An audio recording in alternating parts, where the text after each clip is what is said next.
మంచి చేసి చెడ్డ పేరు తెచ్చుకున్నావేమో, నీతి అనుసరించి అవినీతి పరుడుగా ముద్రపడి ఉండవచ్చు.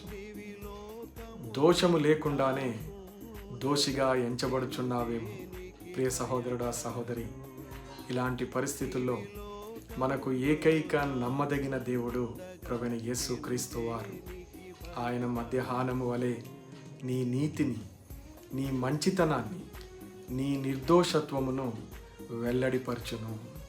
ఎలా ప్రతి దినము మధ్యాహ్నం అనే సమయం వస్తుందో, ఎలా మధ్యాహ్నములో ప్రకాశవంతమైన వెలుగు ప్రకాశిస్తుందో, నీ నీతి, నీ మంచితనము అలాగుననే దేవుడు సకల జనుల మీద ప్రకాశింప చేయును. అప్పటి వరకు వేచి ఉండుము, ప్రార్థన చేయుము, ఓపికతో ప్రభు కొరకు కనిపెట్టుము. ప్రభు అద్భుత కార్యము చూచెను.